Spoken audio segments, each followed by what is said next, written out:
Al abrigo de las pintorescas montañas cerradas del centro de Idaho, se encuentra la población de Bellevue, un pueblo que no había tenido un homicidio en más de 10 años. Aquí, la familia Johnson se sentía segura. Alan era paisajista y su esposa Diane recaudadora de impuestos. Alan era muy aficionado a la caza. Era un hombre maravilloso. La pasión de Diane era cocinar. Siempre estaba preparando algo fantástico en la cocina. Una mañana de septiembre de 2003, la serenidad de esa pequeña población se interrumpió bruscamente cuando se produjeron disparos en el hogar de los Johnson.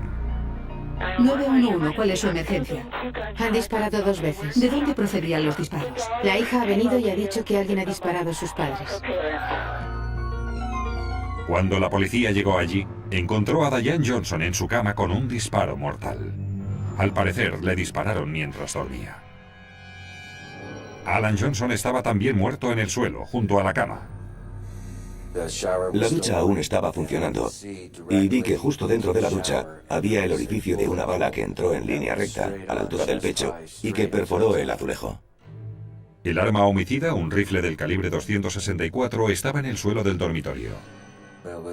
Era uno de los escenarios de crímenes más violentos que había visto jamás. Sarah, la hija de 16 años de la pareja, dijo que estaba durmiendo en su habitación cuando oyó el primer disparo. Inmediatamente se levantó, cruzó la puerta del dormitorio de sus padres, llamó a su madre, oyó un segundo disparo y corriendo huyó a la casa de una vecina. Desgraciadamente, Sarah no vio al agresor. A los pies de la cama de las víctimas, los investigadores encontraron 2 cuchillos. Fue un misterio para nosotros encontrarnos con aquellos 2 homicidios y que hubiera 2 cuchillos colocados de aquella manera. Dijimos, ¿qué significa esto? Otro cuchillo fue encontrado en la habitación del hijo de la familia, Matthew, de 22 años, que estaba ausente en la universidad. Dado que las puertas de la casa nunca se cerraban con llave, la entrada no fue forzada. Nada fue robado. Junto a la casa de los Johnson había una casa para invitados que la familia alquilaba. Dentro, sobre la cama, la policía encontró la mira telescópica del arma homicida. El inquilino era Mel Spiegel, de 45 años, que había desaparecido. Descubrimos que el arma homicida pertenecía a Mel Spiegel. Mel Spiegel era ya el principal sospechoso. El sheriff Walt Findling ordenó a sus ayudantes que acordonaran el lugar y que impidieran que el camión de la basura, que estaba cerca, abandonara la zona. Le grité a uno de mis ayudantes que corriera hasta allí e interrumpiera lo que estaba haciendo. Deje esta basura en el camión y... Aquel camión de basura estaba a una casa de distancia y casi se lleva las pruebas.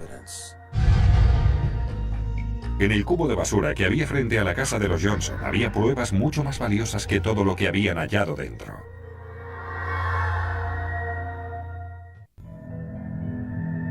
Alan y Diane Johnson habían sido abatidos a tiros en el dormitorio de su hogar a primeras horas de la mañana.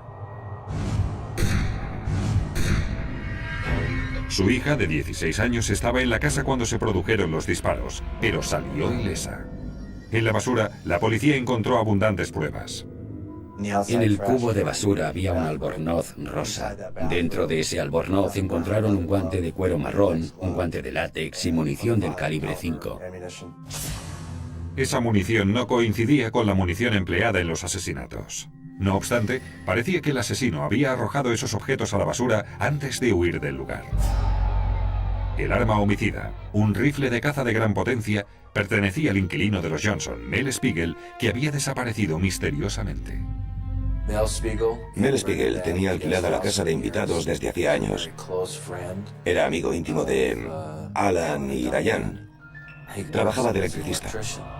Unas horas después de los asesinatos, los investigadores encontraron a Spiegel en Boise, Idaho, a 240 kilómetros de distancia. Dijo que había pasado todo el fin de semana visitando a familiares, una coartada que quedó confirmada. Spiegel aseguró que su rifle de caza estaba en su armario cuando salió hacia Boise. Pregunté directamente a Mel Spiegel a quién creía que deberíamos buscar, y fue él quien me habló de Bruno Santos. Santos salía con Sarah, la hija de la familia de 16 años. Bruno Santos era un inmigrante ilegal de 19 años, un chico que había abandonado la escuela y estaba asociado a delitos menores por la droga. Era la clase de hombre con el que un padre no querría que su hija aspirara a casarse, porque no parecía tener ningún rumbo en la vida. Después, los investigadores tuvieron conocimiento de una confrontación entre Alan Johnson y Bruno Santos unos días antes de los asesinatos.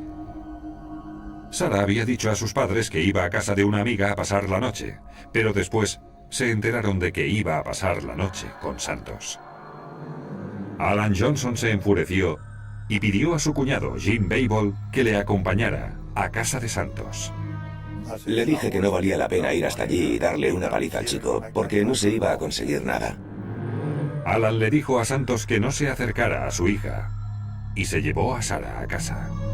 Diane y yo estábamos en la cocina y le pregunté, ¿ellos dos se quieren? Y ella dijo, bueno, Sarah dice que sí. Y yo le dije, pues si ellos creen que se quieren, no vais a conseguir mantenerlos separados. Los Johnson también dijeron a Santos que si no se mantenía a distancia de su hija, presentarían contra él cargos por violación de una menor. Cualquier tipo de arresto, el que fuera, habría enviado a Bruno de vuelta a México. Eso le proporcionaba un móvil mucho más poderoso para eliminar a Diane y a Alan. Los investigadores se llevaron de inmediato a Santos para interrogarlo. Podría describirle como un joven muy chulo y arrogante. A veces incluso plantaba cara. Era muy difícil lidiar con él. Me contó que le había propuesto matrimonio a Sarah o que le había pedido que se casara con él y ella le había dicho que sí. Bruno y su madre aseguraban que él estaba en casa durmiendo la mañana de los asesinatos, pero nadie más podía corroborar su coartada. Cooperó con nosotros en todo momento. Cuando empezamos a presionarle un poco más en los interrogatorios, su conducta cambió perceptiblemente. Nuestra primera idea fue Bruno. Imaginamos que estaría furioso con Diane y Alan y que decidió deshacerse de ellos para que Sarah y él pudieran estar juntos. Los investigadores también encontraron pruebas de que Santos había desafiado a los Johnson y continuaba viéndose con Sarah, llegando al extremo de mantener relaciones sexuales con ella en la casa familiar. Lo confirmamos al encontrar en las sábanas de Sarah manchas de semen que pertenecían a Bruno, o sea que sabíamos que él había estado en la casa, ya que ese crimen había sido cometido por alguien con conocimiento y acceso. Bruno era un sospechoso principal. El sheriff consiguió una orden para registrar la casa de Santos en busca de pruebas. Nos llevamos su ropa, sus zapatos, tomamos muestras de su ADN y le llevamos al hospital y tomamos muestras de sus manos, su pelo, etc. para las pruebas de ADN. Los investigadores querían saber hasta dónde estaba dispuesto a llegar Bruno Santos para continuar viéndose con Sarah Johnson. Después de los asesinatos de Alan y Diane Johnson, los investigadores identificaron a Bruno Santos como principal sospechoso de los crímenes. Dado que Santos tenía 19 años y Sarah Johnson 16, los Johnson habían advertido repetidamente a Santos que no volviera a ver a su hija. Pero Santos hacía caso omiso.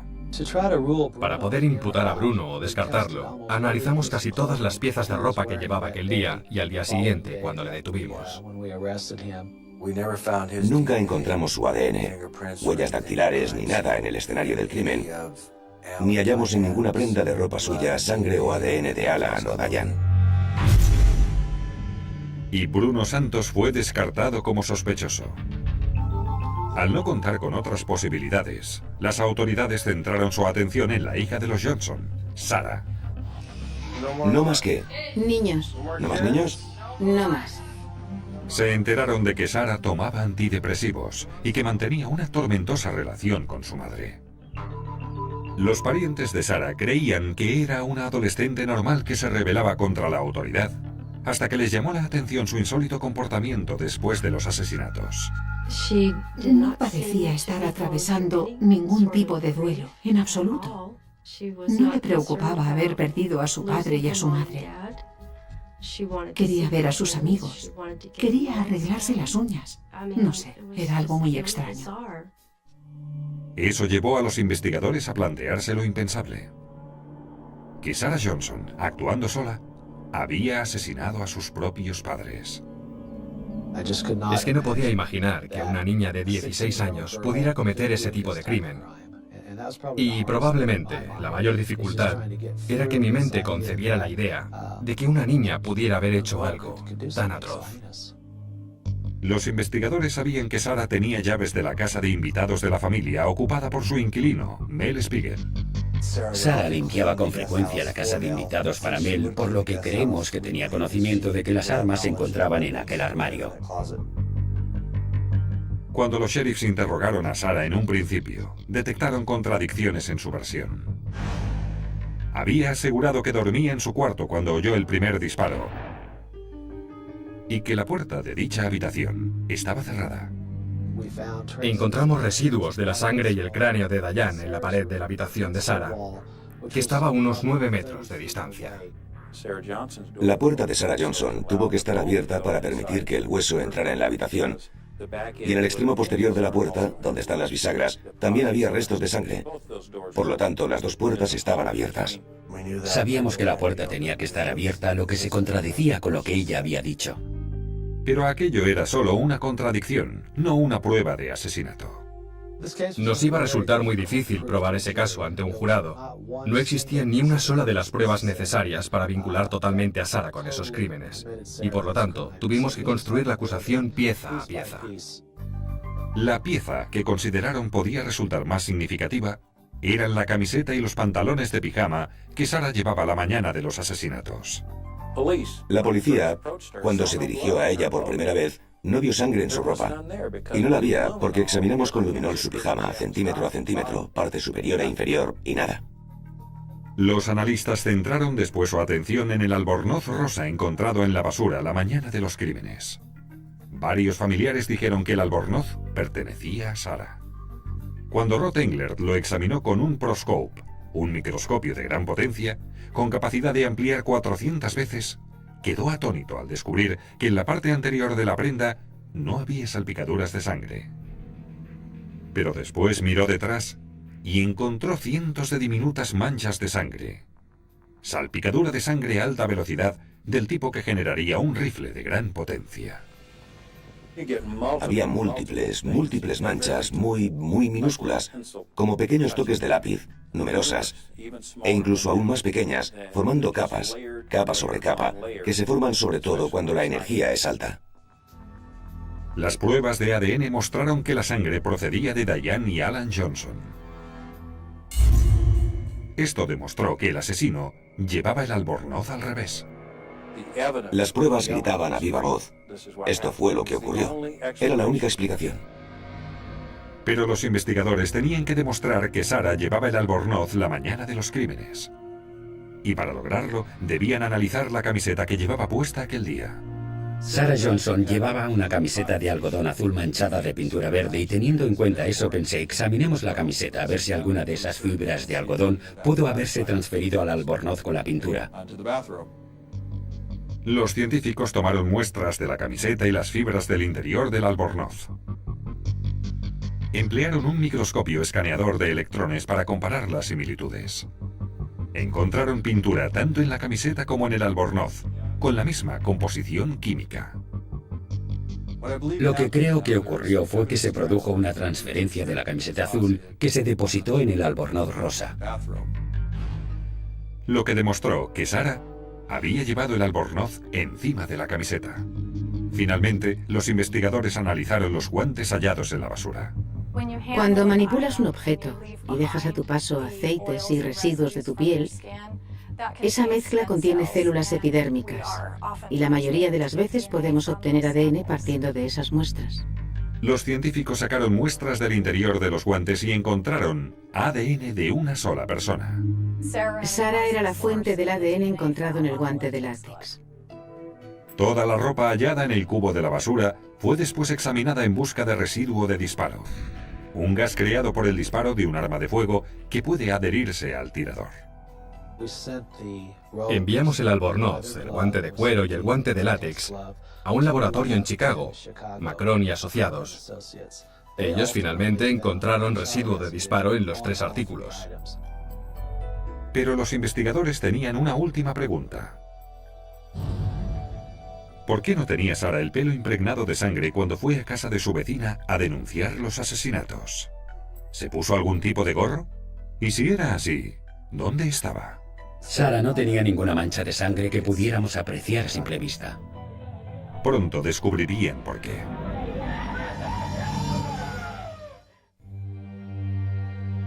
Los investigadores habían descubierto que Sarah Johnson estaba en claro desacuerdo con sus padres con respecto a la relación que mantenía con su novio de 19 años, Bruno Santos.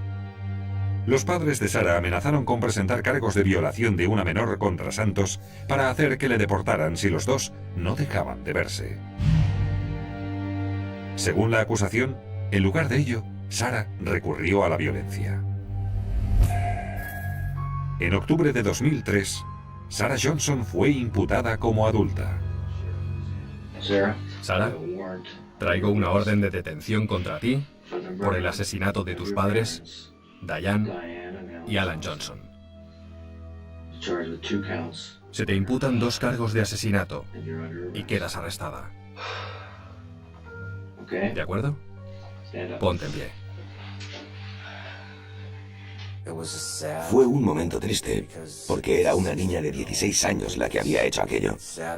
Es triste para todos los involucrados. El juicio de una adolescente que había matado a sus padres causó revuelo en todo el país. Había 3 personas en casa de los Johnson aquella mañana cuando Alan y Diane fueron asesinados. 2 de ellas no salieron. Una persona salió de allí viva. Esa persona está ahí sentada. Es Sarah Mary Johnson. En el juicio, la acusación presentó voluminosas pruebas forenses y circunstanciales para demostrar que Sarah había asesinado a sus padres. Ella quería las cosas grandes y caras que había en su vida. Quería asegurar el porvenir de su novio. Y ella le había preguntado, ¿quieres vivir en una casa grande y bonita?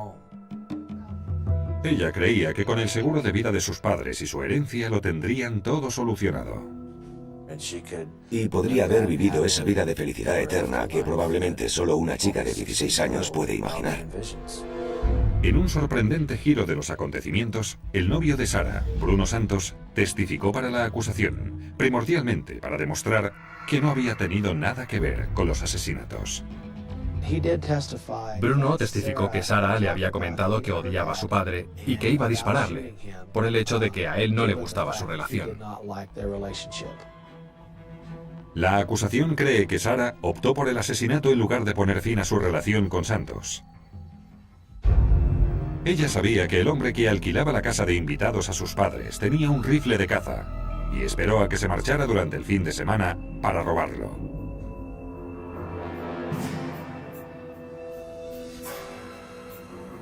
La mañana de los crímenes, Sarah se puso su albornoz al revés, los guantes y un gorro de baño. Tras oír cómo su padre se metía en la ducha, entró en el dormitorio y disparó a su madre a quemarropa.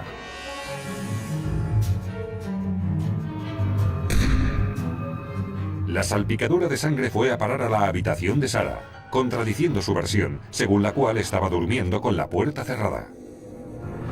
Su padre oyó el disparo, entró corriendo en el dormitorio y Sarah le disparó en el pecho.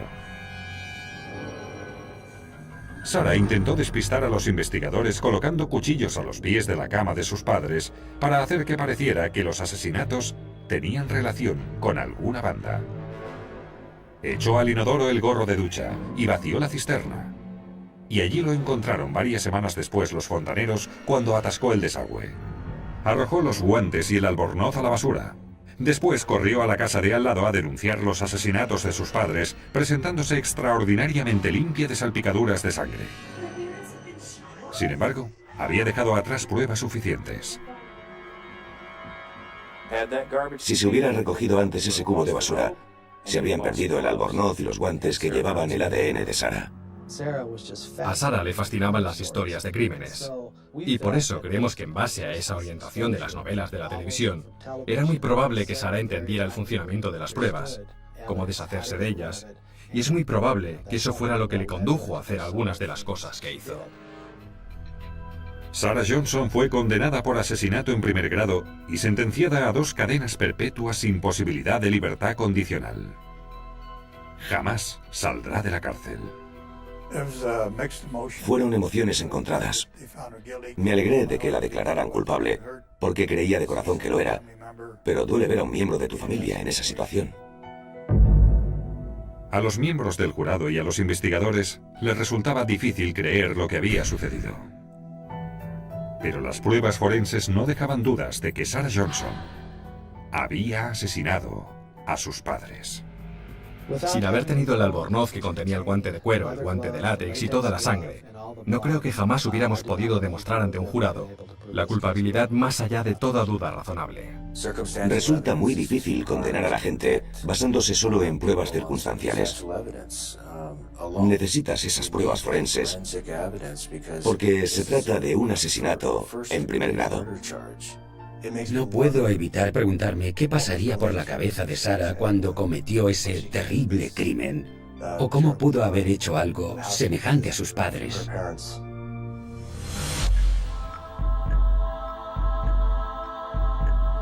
En la tranquila ciudad de Amstetten, en el corazón de Austria, la vida parecía avanzar con la calma de un reloj suizo.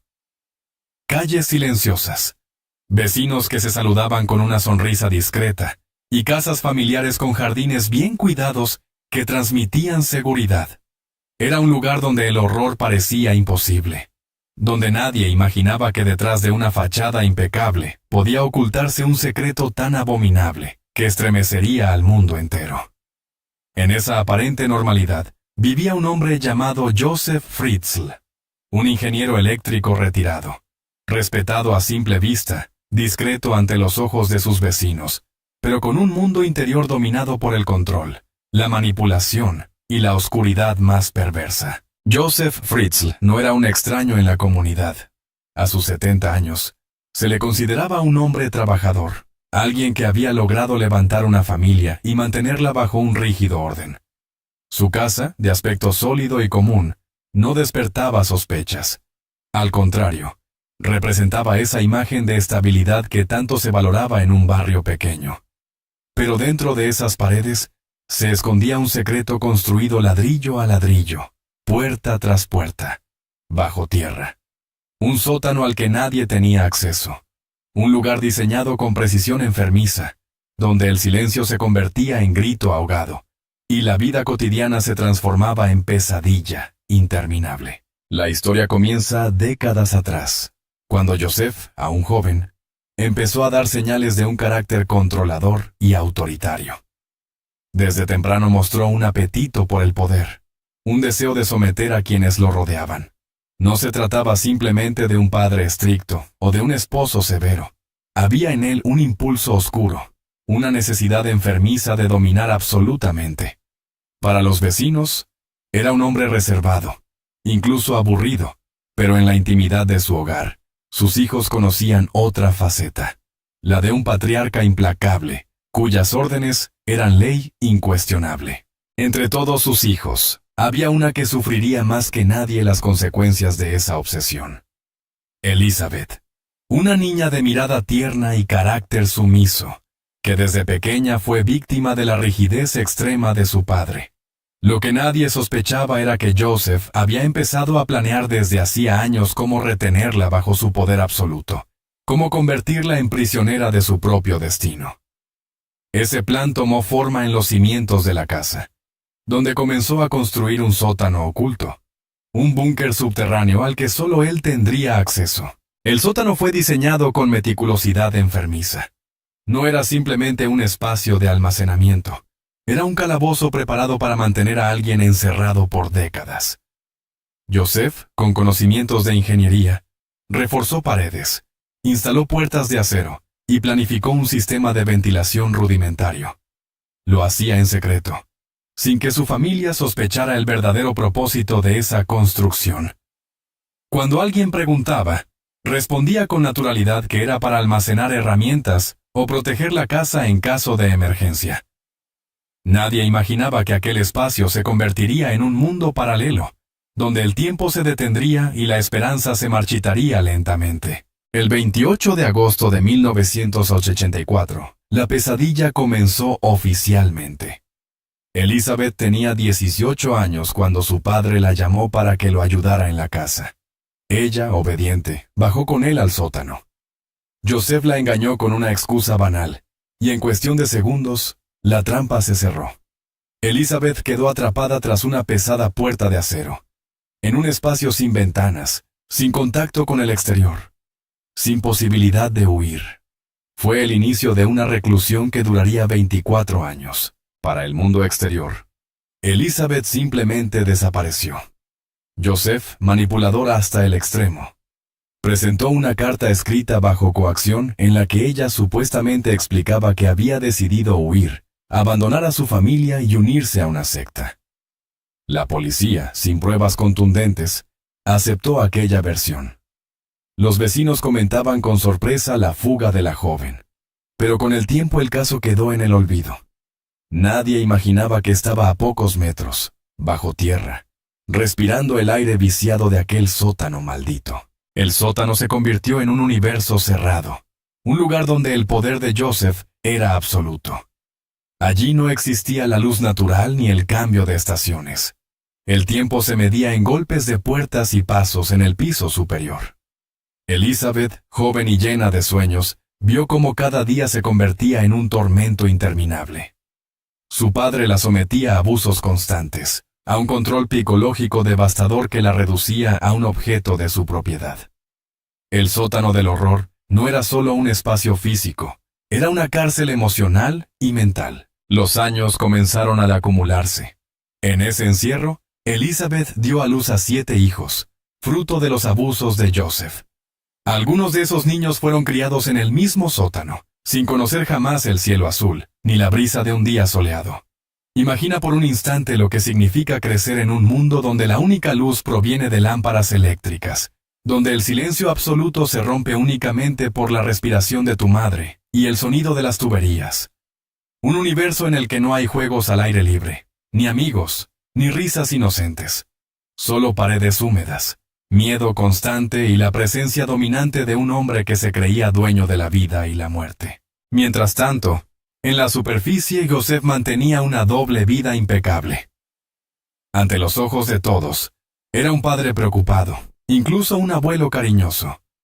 Llevaba a sus nietos, que en realidad eran hijos nacidos en el sótano y entregados arriba bajo pretextos falsos, a pasear, los inscribía en la escuela y participaba de actividades comunitarias.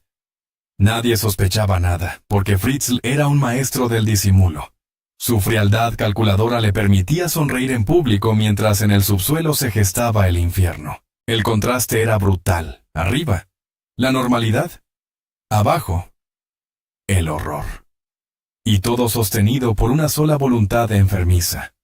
La de Joseph Fritzl, que había logrado construir un imperio secreto donde reinaba con mano de hierro. El sótano no solo era una prisión, era el reflejo físico de su obsesión por el control absoluto. Cada pasillo, cada puerta reforzada, cada cerrojo hablaba de su miedo a perder dominio, de su necesidad de encadenar no solo los cuerpos, sino también las almas. A medida que los años avanzaban, Elizabeth desarrolló una resistencia interior casi sobrehumana. Aunque sufría abusos atroces, buscaba proteger a sus hijos, darles un atisbo de normalidad en medio del infierno. Inventaba juegos con lo poco que tenía. Intentaba enseñarles a leer y a escribir con materiales improvisados, y les transmitía la esperanza de que un día verían la luz del sol.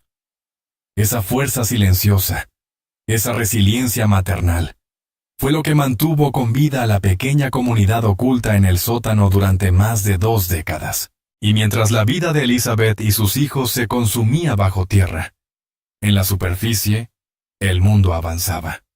Los vecinos jamás imaginaron que a escasos metros de sus hogares, tras una puerta metálica, se desarrollaba una de las historias más macabras de la historia contemporánea.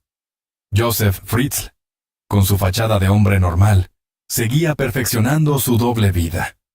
Nadie sabía que cada vez que cerraba con llave la puerta de su sótano, dejaba atrás el mundo de la apariencia y descendía a su propio reino de sombras. Lo que comenzó como un acto de poder absoluto se transformó en un imperio del horror. Una maquinaria secreta que funcionaba en silencio bajo la rutina diaria de una familia austríaca. Nadie escuchaba los gritos, Nadie sospechaba de los silencios prolongados. Nadie se atrevía a mirar más allá de las apariencias.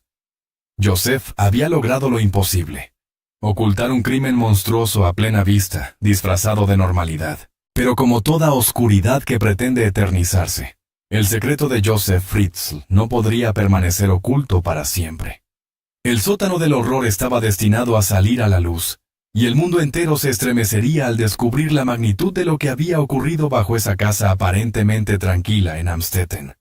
El tiempo en el sótano transcurría de una forma distinta, casi irreal. Cada día era una repetición interminable del anterior, sin amanecer ni atardecer, sin estaciones que marcaran el paso de los años. Para Elizabeth y sus hijos, el mundo se reducía a esas 4 paredes de cemento húmedo y al zumbido constante de las lámparas fluorescentes que iluminaban su encierro, con una luz artificial y fría. Allí, los minutos se alargaban como siglos y el silencio se volvía un peso insoportable, roto únicamente por el eco de pasos en el piso de arriba o por la voz grave de Joseph que descendía como un trueno, cargada de autoridad y amenaza. El sótano estaba dividido en pequeños habitáculos. Un pasillo angosto conducía a habitaciones mínimas, donde apenas cabía una cama improvisada, una mesa desvencijada y algunos objetos personales. Las paredes transpiraban humedad, impregnadas de ese olor penetrante a encierro, a aire viciado que nunca había sido renovado por el viento fresco del exterior. Era un mundo sin ventanas, sin puertas al futuro. Joseph había diseñado cada rincón para que no existiera posibilidad de fuga, para que el control fuera absoluto. La dinámica era cruel y perversa. Joseph bajaba con provisiones de manera irregular, dejando alimentos básicos, algunos medicamentos y ropa usada. Cada visita era un recordatorio del poder absoluto que tenía sobre sus víctimas. A veces, permanecía largos ratos en el sótano, imponiendo su presencia física, reforzando el terror psicológico que ya dominaba a Elizabeth. Otras veces, simplemente dejaba caer una bolsa de comida y se retiraba, como si estuviera alimentando a animales enjaulados. Para Elizabeth y los niños, la apertura de la puerta metálica era un momento de tensión extrema. Nunca sabían si traería pan o castigo, si bajaría con un gesto aparentemente neutral o con la furia que helaba la sangre. El comportamiento de Joseph era calculador hasta el extremo. Sabía cuándo mostrarse como un proveedor indispensable y cuándo ejercer la violencia brutal. Era un ciclo interminable de manipulación. Primero el miedo, luego la dependencia, después una falsa sensación de calma, seguida de un nuevo ataque. Así mantenía a su hija bajo control, debilitando poco a poco su espíritu, pero sin quebrarlo del todo. Porque pese a todo, Elizabeth resistía. Resistía en silencio. Resistía en su maternidad. Resistía en la esperanza de que algún día esa puerta metálica se abriría para dejar entrar la luz del sol. Los niños que nacieron en ese sótano aprendieron desde el primer instante que el mundo era reducido y sombrío. Su universo era un pasillo estrecho, juguetes improvisados hechos con envases vacíos o retazos de tela, y las historias que su madre les contaba para mantener viva la imaginación. Elizabeth se convirtió en su faro. Ella les enseñaba a leer con viejos libros que Joseph traía de la superficie, a escribir en hojas sueltas y, sobre todo, a soñar con un exterior que nunca habían visto. Les hablaba del cielo azul, de los árboles que se mecían con el viento, de los pájaros que cantaban en la mañana. Para esos niños, las palabras eran ventanas invisibles hacia un mundo que les parecía más una fantasía que una realidad. Mientras tanto, arriba, Joseph continuaba construyendo su fachada impecable. Llevaba una vida aparentemente normal junto a su esposa, Rosemary, que ignoraba por completo el infierno que se desarrollaba debajo de sus pies. Cuando 3 de los hijos de Elizabeth nacieron en el sótano, y Joseph decidió llevarlos a la superficie, inventó la historia de que su hija se los había dejado en la puerta de la casa porque no podía hacerse cargo de ellos en su supuesta vida errante. Rosemary, crédula y sometida también a la autoridad de su marido, aceptó la versión sin cuestionar. Así, Esos niños fueron criados como si fueran nietos, mientras sus hermanos permanecían encerrados en la oscuridad junto a su madre. La perversión del plan era escalofriante. Joseph había logrado tejer una red de mentiras tan sólida que nadie sospechaba nada. Los vecinos veían a los niños jugar en el jardín, asistían a la escuela y parecían perfectamente integrados. Nadie cuestionaba de dónde venían realmente, porque Fritzl siempre tenía una respuesta lista, convincente y respaldada con su tono de autoridad. Era un maestro de la manipulación, capaz de engañar a la policía, a los trabajadores sociales y a su propia familia. Pero en el sótano, la realidad era muy distinta. Allí, los hijos que permanecían encerrados sufrían las privaciones más crueles. Carecían de espacio, de luz natural, de contacto humano más allá de su madre y entre ellos mismos. Las enfermedades se propagaban con facilidad y los recursos médicos eran escasos. Elizabeth, con su instinto de madre, trataba de curar fiebres con paños húmedos, de aliviar dolores con palabras de consuelo y de mantener la esperanza en medio del sufrimiento. Su fortaleza era sobrehumana. Cargaba con el peso de proteger no solo su propia vida, sino la de cada niño nacido en ese cautiverio. Cada año que pasaba, el sótano se volvía más sofocante, más imposible de soportar. La humedad corroía las paredes. Los colchones se deterioraban hasta convertirse en harapos, y el aire se llenaba de un olor penetrante, mezcla de encierro, sudor y desesperación. Joseph parecía disfrutar de ese poder absoluto, de esa capacidad de decidir cuándo dar un respiro y cuándo imponer un castigo. En más de una ocasión, cortó la electricidad o redujo las raciones de comida para reforzar su dominio, para recordarles quién era el amo de ese submundo.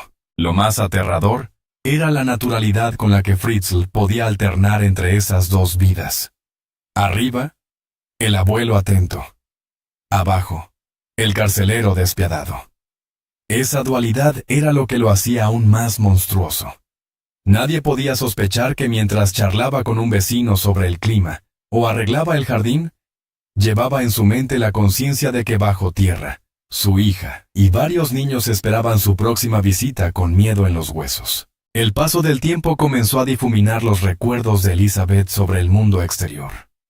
A veces se preguntaba si algún día volvería a ver la luz natural o si moriría en ese encierro, convertida en un fantasma sin historia.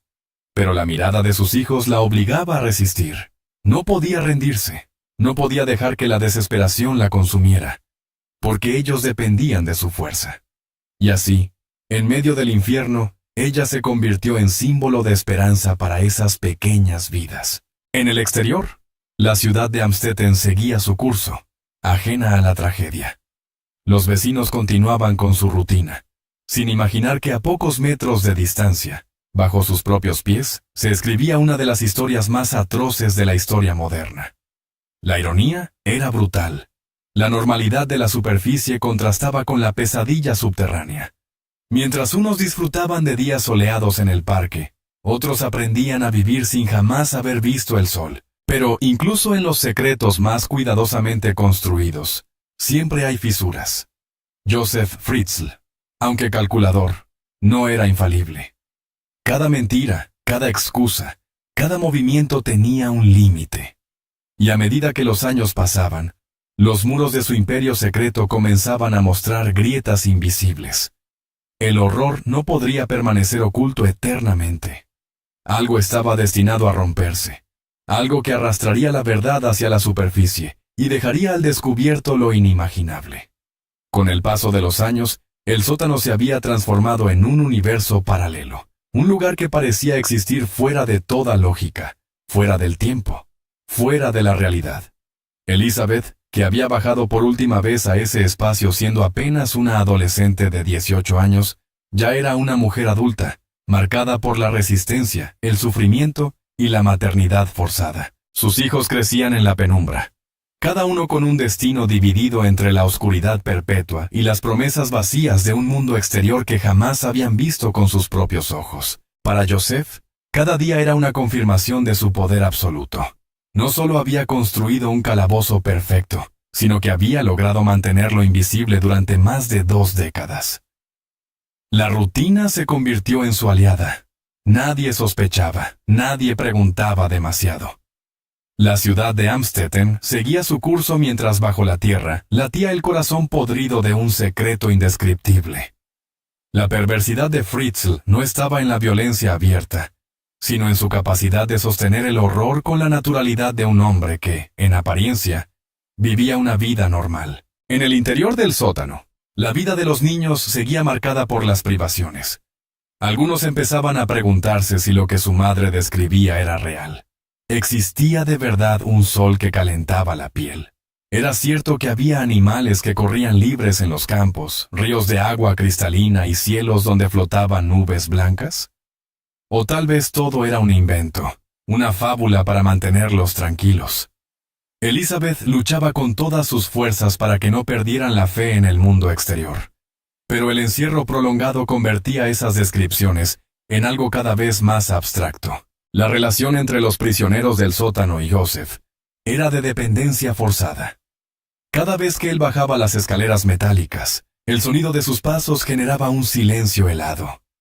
Los niños se escondían detrás de su madre, sabiendo que la presencia del hombre podía significar alimento, pero también castigo. Fritzl disfrutaba de esa tensión, de esa mirada temerosa que lo alimentaba como un dios perverso en su templo subterráneo. No había lugar para la rebeldía. Cualquier intento de cuestionar su poder era respondido con amenazas crueles, o con demostraciones de fuerza que dejaban claro quién controlaba cada respiro en ese lugar. Y sin embargo, bajo ese dominio absoluto, empezaban a aparecer pequeñas fisuras. Elizabeth, aunque prisionera, nunca dejó que el espíritu de resistencia se apagara del todo. Protegía a sus hijos con gestos mínimos, una palabra de consuelo, un cuento improvisado, una canción que inventaba en la oscuridad.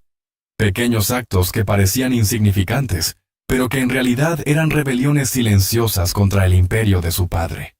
Era su manera de demostrar que, aunque él controlara el espacio físico, no podía extinguir por completo la esperanza. Arriba, en la superficie, Joseph mantenía la máscara de hombre ejemplar. Era dueño de varias propiedades. Las alquilaba a familias jóvenes y hablaba con los vecinos sobre reparaciones, facturas y asuntos triviales. Para todos, Fritzl era simplemente un anciano disciplinado, un patriarca que había trabajado duro para dar estabilidad a su familia. Nadie podía sospechar que tras esa fachada impecable se escondía uno de los crímenes más atroces de la historia contemporánea. Su esposa, Rosemary, seguía convencida de que Elizabeth había huido voluntariamente, y que los niños que aparecían en su puerta eran regalos inesperados, pruebas de que su hija, donde quiera que estuviera, no quería cortar completamente los lazos familiares. El engaño era tan perfecto que incluso las autoridades se conformaban con las cartas manipuladas que Joseph obligaba a Elizabeth a escribir. En ellas, ella supuestamente confirmaba que vivía con libertad, que había elegido irse, que no deseaba ser encontrada. La letra era reconocible, el tono estaba cuidadosamente redactado bajo amenaza, y eso bastaba para acallar cualquier sospecha. Nadie imaginaba que esas cartas salían de un sótano húmedo, redactadas con lágrimas y desesperación. Los años avanzaban, y con ellos el deterioro físico y psicológico de las víctimas. El espacio reducido, la falta de sol y el aire viciado comenzaron a causar enfermedades crónicas. Problemas en la piel, debilidad ósea, pérdida de visión. Cada síntoma era una consecuencia directa del encierro. Pero incluso en esas condiciones inhumanas, la vida seguía surgiendo. Cada nuevo nacimiento era un grito contra la muerte. Una afirmación de que ni siquiera en el infierno podía extinguirse por completo el instinto de sobrevivir. Joseph, con su lógica retorcida, decidió que algunos de los hijos debían permanecer con la madre en el sótano, mientras que otros serían elevados a la superficie, entregados como si fueran abandonados por Elizabeth. Esa separación cruel creó un dolor insoportable. Los hermanos que quedaban abajo lloraban por quienes habían desaparecido. Y Elizabeth sufría el desgarro de perder a sus hijos sin poder explicarles jamás la verdad. Era un doble castigo. Por un lado, la esclavitud en el sótano, por el otro el arrebato de los lazos más profundos de la maternidad. Mientras tanto, la ciudad seguía girando. Los vecinos, que veían a Joseph pasear con los niños en el parque, jamás imaginaron que esos pequeños eran el producto de abusos incestuosos. Nadie sospechó que el anciano que conversaba sobre el clima ocultaba en sus manos la sangre invisible de un crimen prolongado. La monstruosidad de Fritzl radicaba en esa capacidad de camuflaje, en su habilidad para esconder el horror a plena vista. El sótano, con el tiempo, se convirtió en un organismo en sí mismo, un mundo alterno donde las leyes de la naturaleza estaban distorsionadas. Allí, los relojes perdían sentido, las estaciones no existían, y los niños crecían creyendo que la oscuridad era lo normal. Para ellos, la vida se reducía a un ciclo de lámparas encendidas y apagadas, al sonido de la puerta metálica, a la voz dominante de un hombre que imponía miedo como única ley. Sin embargo, como toda maquinaria de horror, el sistema de Fritzl estaba condenado a resquebrajarse. Las enfermedades en los niños, la desesperación de Elizabeth, las contradicciones en las historias que Joseph inventaba para los de arriba. Cada detalle era una grieta que, aunque invisible al principio, empezaba a agrandarse. La mentira, por perfecta que parezca, nunca es eterna. Y entonces, una chispa inesperada encendió el camino hacia la verdad. Una de las hijas de Elizabeth, criada en el sótano desde su nacimiento, comenzó a enfermar gravemente. Su cuerpo, debilitado por la falta de luz y las condiciones insalubres, no podía resistir más. La niña empeoraba cada día. Su respiración era agitada, sus ojos reflejaban el cansancio de una vida que apenas había empezado, y ya estaba consumida. Elizabeth sabía que sin atención médica, la perdería para siempre. El dolor de ver a su hija agonizar en ese encierro era insoportable, pero también sabía que pedir ayuda significaba arriesgarlo todo. Enfrentar la furia de Joseph, desafiar su autoridad, romper el pacto de silencio impuesto con violencia durante más de 2 décadas. Fue, en ese momento, en ese instante límite entre la vida y la muerte, cuando el imperio de Fritzl comenzó a tambalearse. Porque por primera vez, lo que ocurría bajo tierra estaba a punto de salir a la luz. La enfermedad de Kerstin, la hija mayor de Elizabeth nacida en el cautiverio, se convirtió en la grieta decisiva que comenzaría a resquebrajar el imperio secreto de Joseph Fritzl. Durante años, él había logrado mantener todo bajo control. Las mentiras, los encubrimientos, las cartas forzadas, los silencios impuestos. Pero el cuerpo frágil de la muchacha no podía seguir resistiendo. Sus órganos comenzaron a fallar. La fiebre se elevaba sin control. Los espasmos sacudían sus extremidades, y cada respiración era un jadeo desesperado que helaba el corazón de su madre. Elizabeth, que había aguantado 2 décadas de sufrimiento, comprendió que ya no había más tiempo. Si su hija no recibía atención médica inmediata, moriría allí, en la penumbra del sótano. Joseph, en su lógica retorcida, se enfrentaba a un dilema imposible. Durante 24 años había vivido de la mentira perfecta, pero ahora la enfermedad lo obligaba a exponer parte de su secreto. El miedo a perder el control se mezclaba con su obsesión por mantener el poder. No quería revelar nada, pero tampoco podía permitirse que la muchacha muriera. Un cadáver en el sótano sería la prueba irrefutable de su crimen. Finalmente, tomó una decisión calculada, pero que sin saberlo marcaría el principio de su fin. Una madrugada, con el rostro frío como el acero, Fritzl descendió al sótano. Elizabeth lo miró con los ojos enrojecidos por las lágrimas y el cansancio. Suplicó, rogó por la vida de su hija. Él, con voz de le anunció que llevaría a Kerstin al hospital. Era la primera vez que uno de los hijos del encierro saldría a la superficie. Joseph organizó todo con su precisión habitual. Subió el cuerpo debilitado de la joven, la colocó en el asiento trasero de su coche y condujo hacia el hospital de Amstetten. Allí la dejó, gravemente enferma, acompañada de una historia inventada, que había aparecido misteriosamente en su puerta, como en ocasiones anteriores. Los médicos que recibieron a Kerstin quedaron inmediatamente desconcertados. El estado de la muchacha era crítico. Presentaba signos de desnutrición severa, problemas renales y hepáticos, y una debilidad extrema en los huesos, típica de alguien que jamás había estado expuesto a la luz solar. Sus dientes, su piel, sus reflejos. Todo hablaba de una vida en condiciones que ningún ser humano debería soportar. Los doctores, acostumbrados a emergencias, nunca habían visto algo semejante. Era como si la joven hubiera salido de otra época, de un encierro medieval. La policía fue notificada de inmediato. Había demasiadas irregularidades en el caso, demasiadas preguntas sin respuesta. ¿Cómo era posible que una adolescente en pleno siglo XXI presentara un cuadro clínico semejante? ¿Quién era realmente esa joven? ¿De dónde había salido? Joseph, con su frialdad habitual, repitió la historia de siempre.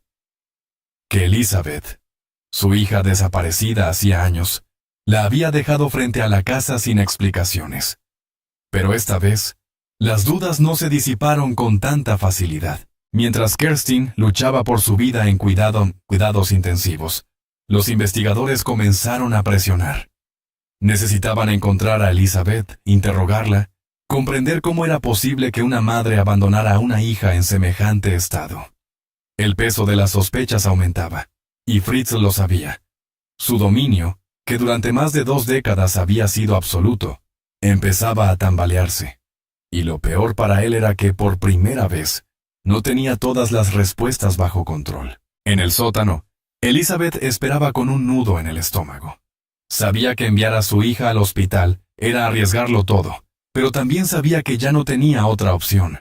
Rezaba en silencio pidiendo que de alguna manera la verdad saliera a la luz, aunque eso significara enfrentar el horror de exponer su historia al mundo. Sus otros hijos miraban la puerta metálica con ansiedad. ¿Volvería Kerstin?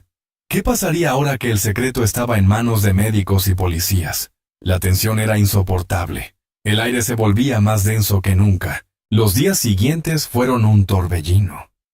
La policía insistía en hablar con Elizabeth. Querían confirmación directa, querían respuestas que Joseph ya no podía inventar sin levantar más sospechas. Él, atrapado por la presión, cometió el error que sellaría su destino. Accedió a llevar a Elizabeth y a los otros niños al hospital para explicar lo ocurrido. Quizá pensó que todavía podría manipular la situación, que su control psicológico sobre su hija bastaría para mantener el silencio. Pero lo que no entendía era que, tras 24 años de cautiverio, Elizabeth había encontrado en la enfermedad de su hija la fuerza para romper las cadenas invisibles que la mantenían sometida. Cuando Elizabeth fue llevada al hospital, los policías la rodearon. Joseph permanecía a su lado, con esa mirada helada que durante años había bastado para aplastar su voluntad. Pero en ese momento, ella tomó la decisión más valiente de su vida. Hablar.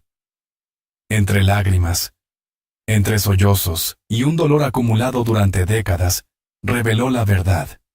Contó que había estado encerrada desde 1984, que su propio padre la había secuestrado, que en el sótano de la casa existía un calabozo donde había dado a luz a 7 hijos fruto de las violaciones de Fritzl. El mundo que había construido Joseph se desmoronaba palabra por palabra, confesión por confesión. Los policías quedaron atónitos. Durante años, el caso de la desaparición de Elizabeth había sido archivado como una fuga voluntaria. Ahora, la verdad emergía con una crudeza indescriptible. De inmediato, organizaron un operativo para registrar la casa. El sótano fue abierto, y los agentes descendieron a ese espacio que parecía salido de una pesadilla. El olor a humedad y encierro los golpeó de inmediato. Las habitaciones estrechas, las camas improvisadas, los juguetes rotos, los dibujos infantiles pegados en las paredes. Todo era un testimonio de vidas enteras consumidas en cautiverio. Cada rincón del sótano hablaba por sí mismo. Los policías, endurecidos por años de trabajo, quedaron en silencio absoluto al contemplar lo que Fritz la había creado. Era más que un crimen. Era un universo paralelo de horror, sostenido durante 24 años por el silencio forzado y la brutalidad de un solo hombre. Nadie podía comprender cómo había sido posible, cómo había logrado ocultarlo durante tanto tiempo, cómo nadie había escuchado los gritos, ¿Cómo nadie había sospechado de la ausencia prolongada de Elizabeth? La noticia estalló como una bomba en los medios internacionales. Austria, un país conocido por su tranquilidad y su orden, se vio de pronto sacudido por el escándalo más grande de su historia reciente.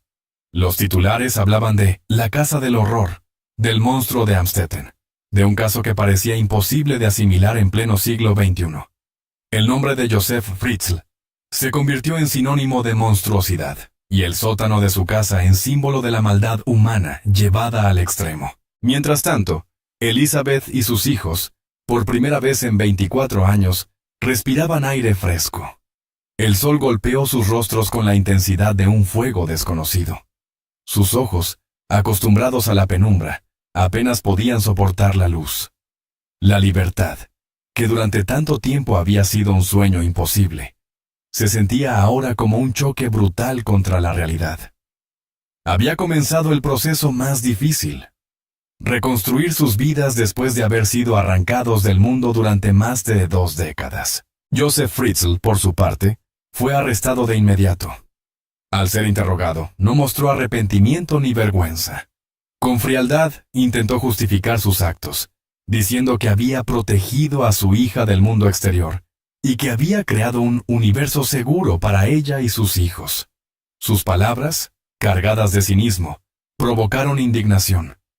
No era un loco sin control, era un hombre calculador que había decidido jugar a ser Dios en su propio imperio subterráneo. El descubrimiento del sótano del horror no solo estremeció a Austria, sino al mundo entero. Era la prueba viviente de hasta dónde puede llegar la perversión humana, de cómo un monstruo puede ocultarse detrás de la máscara de un ciudadano común, de un vecino amable, de un padre aparentemente preocupado. Y era también el inicio de un juicio que revelaría aún más detalles escalofriantes, sacando a la luz los rincones más oscuros de un crimen que había permanecido oculto durante 24 años. El arresto de Josef Fritzl fue un terremoto que sacudió a toda Austria, y, rápidamente, al mundo entero. La imagen del anciano con gafas, cabello canoso y rostro inexpresivo inundó las portadas de los diarios, convirtiéndose en símbolo de un mal que se había escondido en plena vista durante 24 años. Para los vecinos de Amstetten, fue como si un velo se rasgara de repente. Aquel hombre que siempre había parecido reservado, incluso aburrido, resultó ser el autor de uno de los crímenes más monstruosos de la historia contemporánea. La indignación era absoluta. Mientras tanto, Elizabeth y sus hijos eran trasladados a un centro médico especializado, donde recibieron atención urgente. Sus cuerpos debilitados, sus ojos incapaces de sostener la luz solar, su piel pálida como la cera. Todo era la prueba viviente de la barbarie.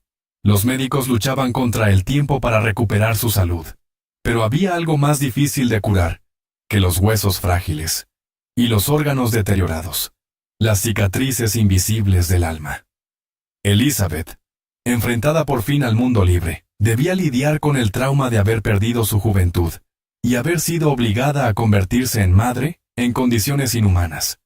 Sus hijos, algunos adolescentes, tenían que aprender a existir en un mundo que jamás habían visto, donde cada ruido, cada olor, cada rayo de sol era una experiencia completamente nueva y aterradora. La noticia desató una tormenta internacional. Cadenas de televisión transmitían en vivo desde Amstetten.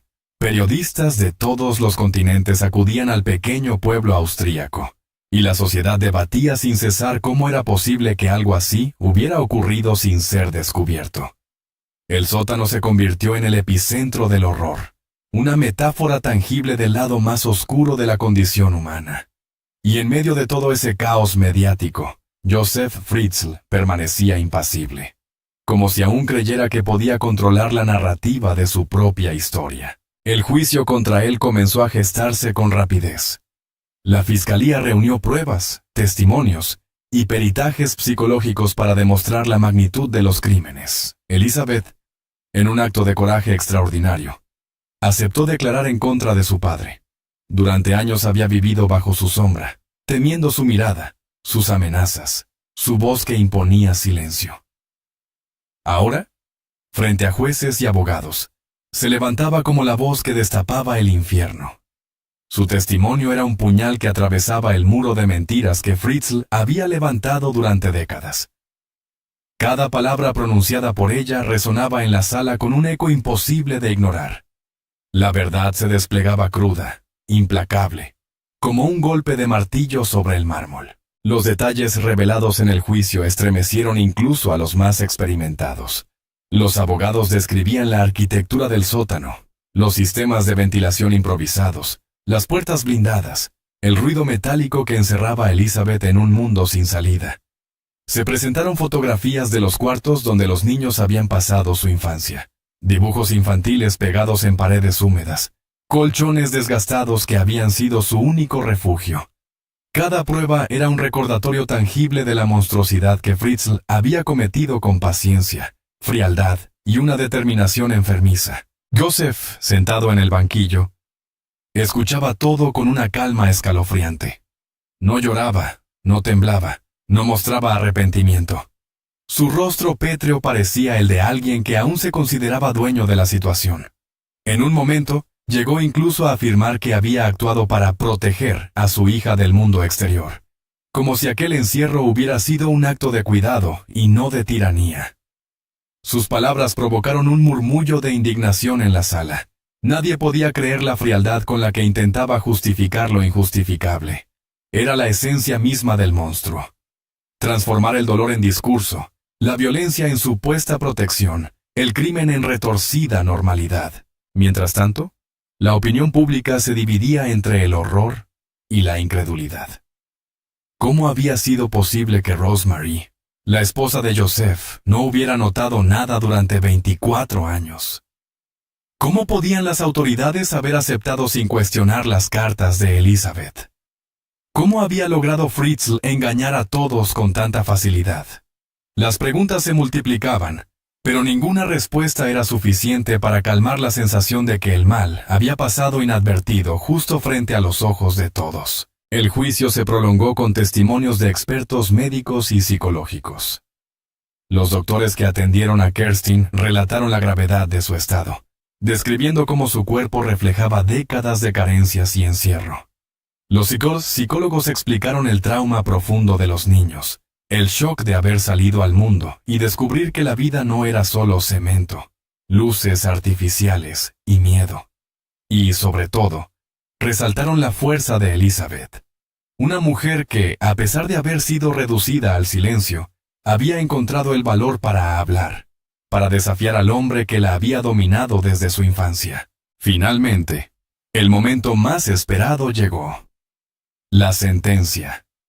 Joseph Fritzl fue declarado culpable de todos los cargos: violación reiterada, secuestro, esclavitud, asesinato por negligencia, ya que uno de los bebés falleció poco después de nacer al no recibir atención médica, y privación de libertad durante más de 2 décadas. La condena fue ejemplar: cadena perpetua. El monstruo de Amstetten pasaría el resto de su vida entre rejas, encerrado, esta vez sin control, sin poder, reducido a un número en un sistema penitenciario que no conocía indulgencias. La imagen de Fritzl esposado, escoltado por guardias, quedaría grabada en la memoria colectiva. El hombre que había construido un imperio secreto de terror bajo tierra, ahora estaba atrapado, sin posibilidad de manipular ni de inventar excusas. Su imperio había caído, derrumbado por la verdad que tanto había intentado ocultar. Pero el juicio no significó el final del sufrimiento. Para Elizabeth y sus hijos, la verdadera batalla apenas comenzaba. La libertad no era sinónimo inmediato de felicidad. La vida en el exterior, con sus luces, sus ruidos y su inmensidad, resultaba abrumadora. Los niños tenían miedo de salir al aire libre, temblaban ante la multitud, se sobresaltaban con sonidos cotidianos. El sol, que para otros era símbolo de alegría, para ellos era una fuerza casi agresiva que hería sus ojos acostumbrados a la penumbra. La sociedad, aunque compasiva, no siempre sabía cómo recibirlos. Había curiosidad morbosa, cámaras persiguiendo cada movimiento, titulares que los convertían en objeto de debate. El camino hacia la recuperación sería largo y doloroso. Elizabeth, sin embargo, se mantuvo firme. Por primera vez en su vida adulta, tenía el control. Ella decidía. Ella protegía a sus hijos. Ella era la voz que guiaba sus pasos hacia una existencia nueva. La mujer que había sido prisionera durante 24 años emergía ahora como símbolo de resistencia, de fuerza y de una dignidad que ni siquiera el horror más prolongado había podido destruir. El sótano fue clausurado, tapiado como una herida que debía sellarse.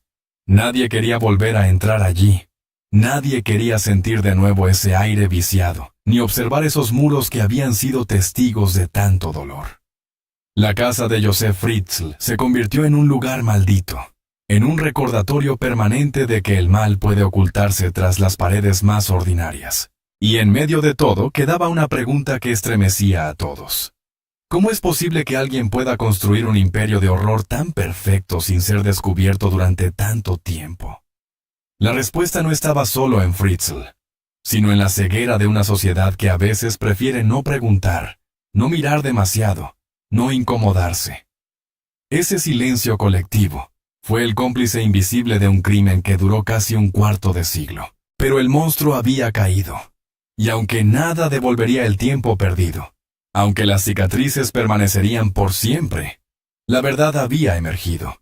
La oscuridad había sido rota, y el nombre de Joseph Fritzl quedaría grabado para siempre como advertencia. El mal puede esconderse detrás de la fachada más común, en el sótano de cualquier casa, bajo la sonrisa de cualquier vecino. El eco del juicio contra Joseph Fritzl no se apagó con la sentencia. Al contrario, resonó en cada rincón del planeta como un recordatorio brutal de hasta dónde puede llegar la crueldad humana. El mundo entero hablaba del monstruo de Amstetten, y las imágenes del sótano se convirtieron en un símbolo perturbador. Puertas de acero, pasillos estrechos, habitaciones diminutas con colchones viejos, restos de un infierno que había sido real. La casa en sí se transformó en un lugar maldito, señalado, repudiado por la comunidad. Nadie quería acercarse, pero todos sentían la necesidad de saber qué había pasado tras aquellas paredes. Mientras tanto, Elizabeth y sus hijos emprendían un camino difícil, un viaje hacia la reconstrucción.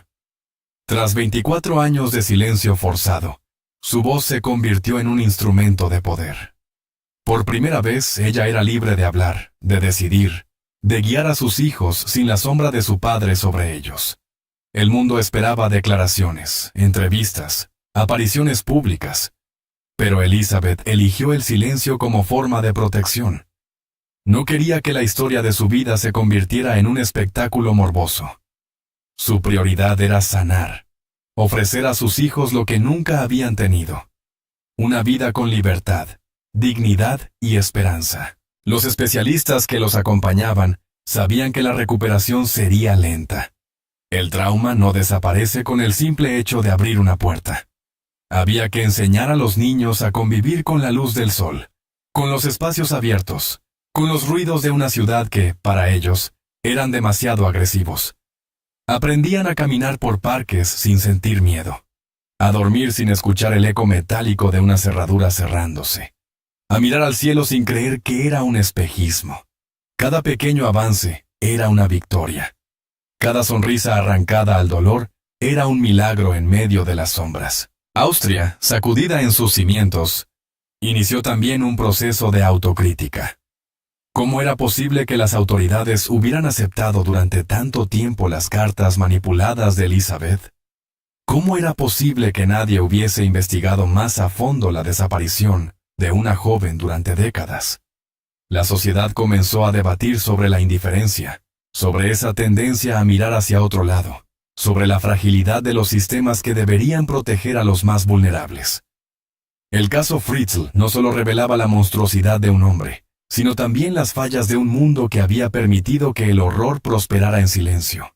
El sótano fue sellado, tapiado para siempre. No habría visitas turísticas, no habría curiosos recorriendo sus pasillos. El lugar debía permanecer cerrado, convertido en tumba del horror. Y, sin embargo, en la memoria colectiva quedó grabado como una advertencia eterna. El mal no siempre se muestra con máscaras grotescas. A veces se disfraza de normalidad, de rutina, de vecino discreto.